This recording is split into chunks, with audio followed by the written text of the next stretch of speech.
지금 이제 조정하고 올라왔잖아요. 네. 그럼 더 올라갈 힘이 있습니다. 그래서 2억 1천에 걸어 놓을 거예요. 2억 2억 1천. 천. 네. 이번에도 1,000 빼셔야 되는 거 아니야? 그래야 살짝 고민하고 있어요. 저번처럼 딱 1,000 빼놔야 딱 맞는 거 아니야? 근데 지금 30만 달러 막 얘기하는 사람들이 있거든요. 네. 그러니까 30만 달러를 얘기하는 사람들 때문에 30만 달러를 가지는 않지만 20만 달러를 가거든요. 그런 사람들이 있으면. 근데 이거는 어디까지나 여러분들 현실하고 이렇게 계속 조정을 해 나가야 됩니다. 왜냐하면 고래 지갑이 움직이면 여러분들 잠깐 멈춰야 됩니다. 원래 고래 지갑이 움직이면 룰이 있어요. 2주 동안 가격 안 좋아요. 팔아 제끼는 거예요. 그렇죠. 물량이 나오니까 물량이 나오고 쏟아지니까.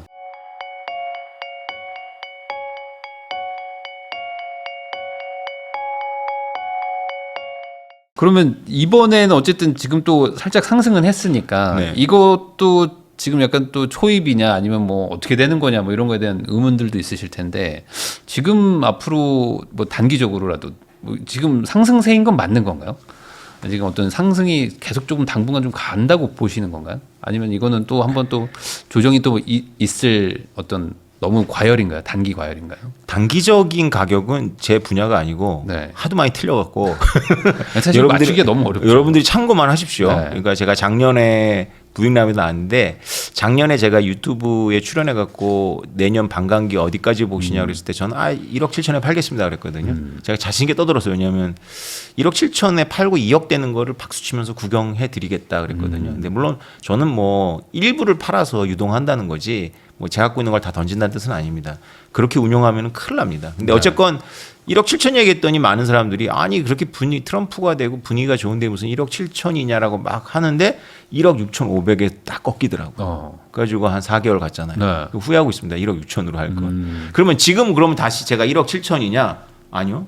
지금 이제 조정하고 올라왔잖아요. 네. 그럼 더 올라갈 힘이 있습니다. 그래서 지금은 이제 2억 1천에 걸어 놓을 거예요. 2억 1천. 네. 이번에도 1,000 빼셔야 되는 거 아니야? 그래야 살짝 고민하고 있어요. 저번처럼 딱 1,000 빼놔야 딱 맞는 거 아니야? 근데 지금 30만 달러 막 얘기하는 사람들이 있거든요. 네. 그러니까 30만 달러를 얘기하는 사람들 때문에 30만 달러를 가지는 않지만 20만 달러를 가거든요. 그런 사람들이 있으면. 그래서 약간 좀 고민을 하고 있는데요. 네. 근데 이거는 어디까지나 여러분들 현실하고 이렇게 계속 조정을 해 나가야 됩니다. 왜냐하면 이게 패턴을 따르는 것 같지만 뉴스에도 반응을 해요. 그렇죠. 근데 너무 큰 뉴스면 반응을 안 할 수가 없거든요.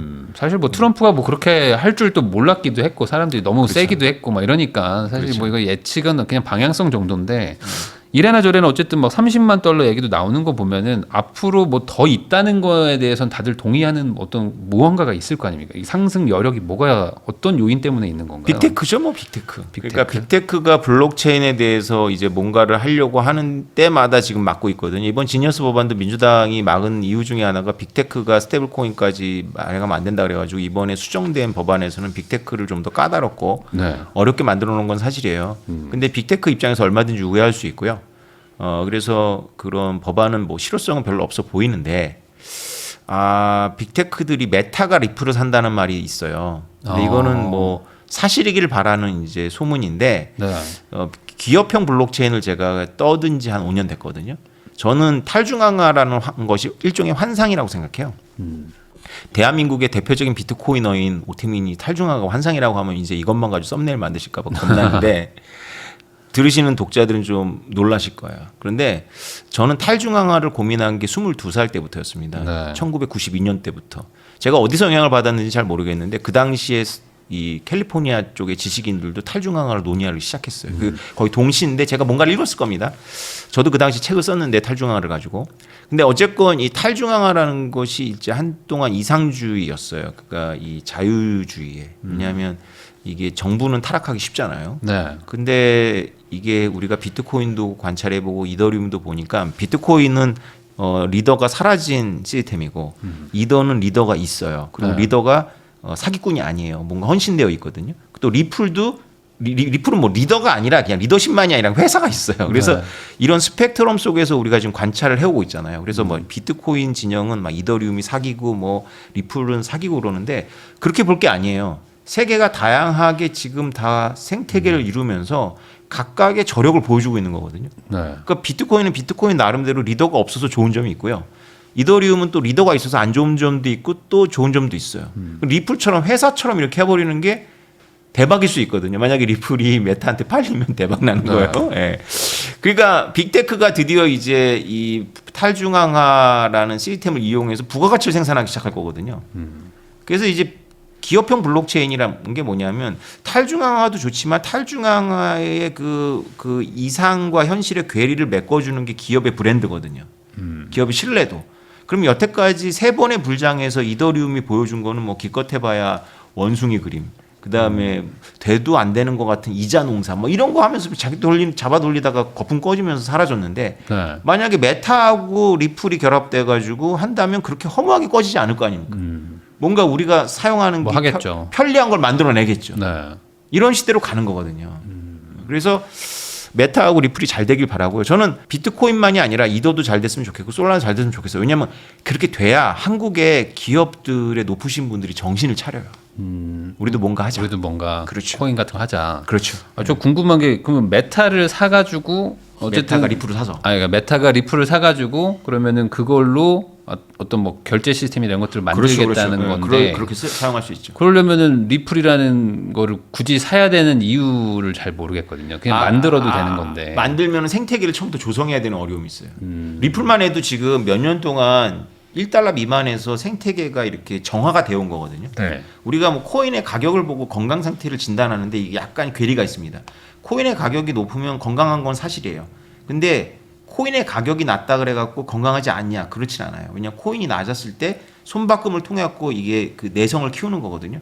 그러니까 리플 같이 오랫동안 그 억눌려 있던 것들이 올라갔을 때는 뭔가 있다라고 우리가 봐야 되는 거고요. 이 억눌려 있을 때 많이 정리가 된 거죠. 근데 누구든지 이제 코인을 새로 발행하면 기대감 때문에 쭉 올랐다가 네. 꺼집니다. 거기서 이제 갈림길에서요. 살아날 수 있는지 아니면 소멸하는지. 이게 쉬운 일이 아니에요. 그러니까 한번 처음에 만들었을 때는 다 살 것 같은데 한번 올랐다가 떨어졌을 때 이제 테스트를 받는 거거든요. 그래서 이미 이더리움이나 리플 같은 건 테스트가 끝난 거예요. 네. 저력이 있는 거거든요. 풀뿌리가 있는 거기 때문에 이 풀뿌리를 그대로 승계할 수가 있는 거죠. 기업이 사면. 그러면은 만약에 그걸 사도 결국에 결제 시스템 같은 걸 붙이려면 스테이블 코인 같이 가격이 안정화가 돼야 되는 거잖아요. 근데 그렇죠. 이게 리플은 뭐 들쑥날쑥할 수밖에 없는 걸 텐데. 그렇죠. 그래서 코인은 그 거버넌스 코인이 따로 있고요. 그다음에 네. 그 거버넌스 기반으로 만들어내는 이제 스테이블 코인이 따로 있겠죠. 리플도 이제 리플 랩스가 그 스테이블 코인을 발행한 허가를 받아 스테이블 코인을 발행합니다. 그래서 이제 메타랑 같이 연결된다면 결제는 이제 스테이블 코인으로 하고요. 네. 이제 좋아요 누를 때 대신해 주는 보상이나 이런 거 있잖아요. 네. 크리에이터한테 하는 보상은 리플로 하는 거죠. 그런 식으로. 그렇죠. 팁 같은 걸 이제 XRP를 주는 거죠. 그러면은 리플한테는 그 가격 상승 요인이 되는 건가요? 그것도? 대박 날 걸요? 그래요. 응. 이 부분이 잘은 이해가 안 되거든요. 그러니까 이런 걸 준다는 건 결국에 수량이 늘어나는 개념 아닌가요? 그러니까 수량을 함부로 못 늘리죠. 그게 이제 탈중앙의 시스템이잖아요. 그러니까 기업이 스스로 그냥 자기 중앙 서버에 쳐놓고 네. 토큰을 발행해도 똑같아요. 마일리지 포인트 있잖아요. 근데 네. 우리는 마일리지 포인트는 못 믿는데 탈중앙화되어 있는 건 그래도 믿거든요. 그냥 다 서버가 오픈되어 있고 네. 그리고 자기네 마음대로 안 되니까. 물론 뭐 리플이 탈중앙화된 블록체인이라는 것은 논란이 있습니다. 그럼에도 불구하고 이 생태계에서 이런 블록체인 기반의 어떤 그런 크립토 생태계가 빅테크와 결합한다는 거는 그거를 보고 있을 아마존, 구글, 애플, 삼성, 엔비디아 충격을 받는 거죠. 그러면은 만약에 그렇게 된다 그러면은 메타가 이걸 리플을 인수해서 성공하면 다른 곳들도 인수를 해가지고 하는 식으로 두 가지 갈림길에 서겠죠. 자기네들이 생태계를 처음부터 조성할 건지 아니면 뭐 기존의 것을 인수할 것인지. 그런 의도로 지금 보시는 분들은 리플을 뭐 주목해라 이런 얘기를 하고 계시겠네요. 이것도 리플은 근데 리플은 이미 그런 여태까지 이 가격이 그 뻥에 가까운 그런 기대감으로 온 거거든요. 네. 늘 막 잘 된다. 우리 뭐 엄청 은행에서 대박 거래한다. 뭐 엄청 이런 대박 된다. 그림이 엄청 뭐 그래서 원대해요. 그러니까 네. 그래가지고 그걸로 여태까지 온 건데 뭐 이게 서로 이게 믿으니까 이게 현실이 될 수 있죠. 그러니까 이게 다 믿으니까 이게 실제로 자원도 풍부하니까 이제 메타도 만약에 이걸 진짜로 산다면 네. 그런 가능성을 보고 사는 거죠. 이 생태계의 이 생명력을 보고 사는 거죠. 그러면은 이제 뻥일 수도 있어요. 네. 이거 자체도 메타 이것도. 그러면 뭐 어쨌든 우선은 비트코인 좀 여쭤보면은 아까 그 한 2억 뭐 2억 천 얘기도 좀 하셨지만 결국에 지금 과거랑 가장 큰 차이는 기관이 많이 들어와 있고 뭐 그렇죠. ETF도 들어와 있고 그렇죠. 그러니까 예전처럼 이렇게 개인 사실 뭐 세력이라고 말해도 엄청 큰 세력이 들어온 거잖아요. 그렇습니다. 그렇습니다. 뭐 돈도 엄청나게 많은 네. 곳들이 들어온 건데 네.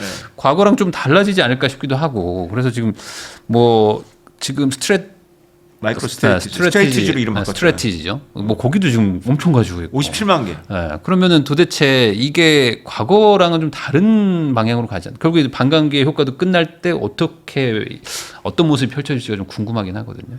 그렇죠. 제가 보기에는 다른 효과보다는 이 반감기 효과가 둔화되는 쪽으로 발현되고 있는 것 같아요. 아 그럼 덜 오르고 덜 내린다. 덜 이런 오르고 건가요? 덜 내려요. 아. 덜 오르고 덜 내리니까 겨울이 없어진 거죠. 그러니까 이제 우리나라 기후 같았거든요. 네. 여름에 뜨겁고 겨울에 엄청 춥고 이제 온화한 이제 지중해성 기후로 바뀌는 것 같아요.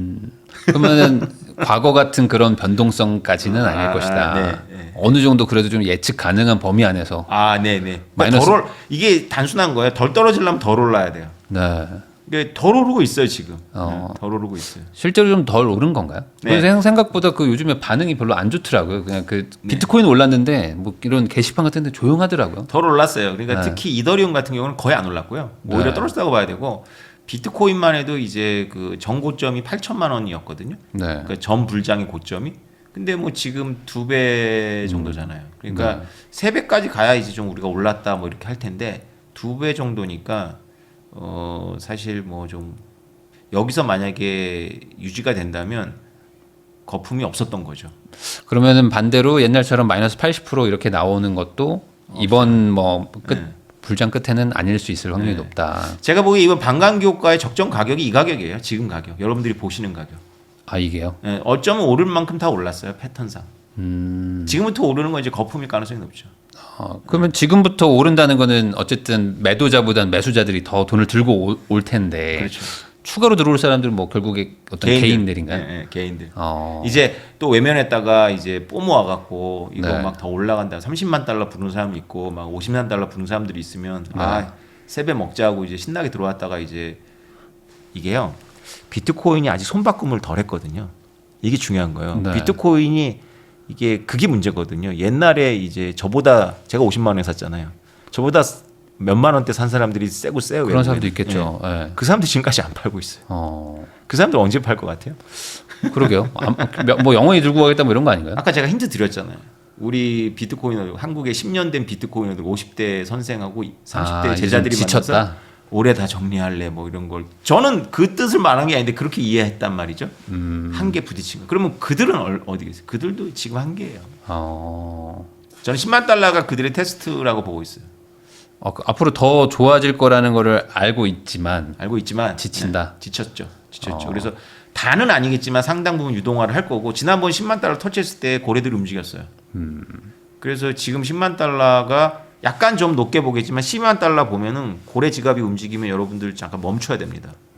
원래 고래 지갑이 움직이면 룰이 있어요. 2주 동안 가격 안 좋아요. 2주 동안. 네. 실제로 그건 기대감이나 이런 게 만드는 게 아니라 실물이 만들어내는 거예요. 팔아 제끼는 거예요. 그렇죠. 물량이 나오니까 물량이 나오고 쏟아지니까. 그러면 지금 약간 막 들어가려고 하시는 분들도 있는데 뭐 조심해야 되는 구간일 수도 있겠네요. 지금 막 내가 막 마음이 조급하다는 것 자체가 이미. 그러니까 저는 원래 이렇게 고점에서 주변에는 비트코인을 권하지 않아요. 그리고 저는 벌써 행동에 들어갔죠. 왜냐하면 그저께부터 제 휴대폰 막 불났어요. 네. 그러니까 방송사에서 나와달라고. 다시 또 단기 고점 그렇죠. 분위기네요. 제가 그래서 일단은 제가 라이브는 다 거절하고 있거든요. 네. 여러 핑계로. 네. 그러니까 라이브는 너무 막 15분밖에 안 찍는데 준비 맞아요. 엄청 해야 되고 실수하면 안 되잖아요. 네. 나이가 있어가지고 자꾸 실수해 숫자 같은 거 이름 고유명사. 그래서 너무 스트레스 받아가지고 일단 라이브는 안 나가는데 네. 그러니까 이 피하는 게 좋아요 지금은. 근데 제가 보니까 이렇더라고요. 그러니까 저 때문에 사가지고 가격이 떨어진 사람들은 저를 원망하시는데 네. 저 때문에 제 경고를 듣고 안 사가지고 기회를 잃어버린 사람들은 원망을 안 하시더라고요. 그렇죠. 대부분 안 사가지고는 욕 안 해요. 그렇죠. 네. 그래서 저도 좀 사지 말라. 약간 그러니까 고점에서의 비관론자인데 그게 속 편하죠. 사실 어찌 보면. 속편한 것도 있는데 사실 비트코인은 이게 어려워요. 네. 지금부터가 되게 어렵더라고요. 그러니까 정고점이 있으면 네. 전 편하네요. 왜냐하면 정고점까지는 갈 걸 믿으니까 여태까지 계속 했고 그래서 정고점까지는 마치 뭐냐면 이정표가 있는 길을 가는 거예요. 네. 근데 지금부터는 이제 없잖아요. 이정표가 없잖아요. 네. 그러니까 어렵죠. 그러면은 말씀해주신 걸로는 그 세력이라고 말하는 고래들이 조금 던질 수 있는 리스크가 분명히 있다. 지금. 저는 15만 달러라고 보고 있어요. 이번에는. 아, 15만 달러쯤 마구마구 가면. 던질 거예요. 15만 달러 딱 치면.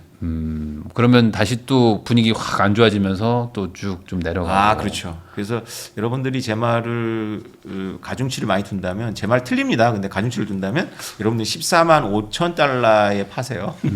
그러면은 그 세력들이 던지는 게 블랙락 이런 애들이 다시 또 잡고 뭐 이런 걸까요? 아니면은 이번에는 그 기관들도 어쨌든 정리를 하는 걸까요? 아, 기관은 좀 다르게 움직이는 것 같아요. 기관은 그런 게 아니고 프로그램으로 하는 것 같아요. 아, 그러니까 어느 정도 올라가면 좀 익절을 하고 네. 떨어지면 사고하는 식으로 냉정하게 가니까.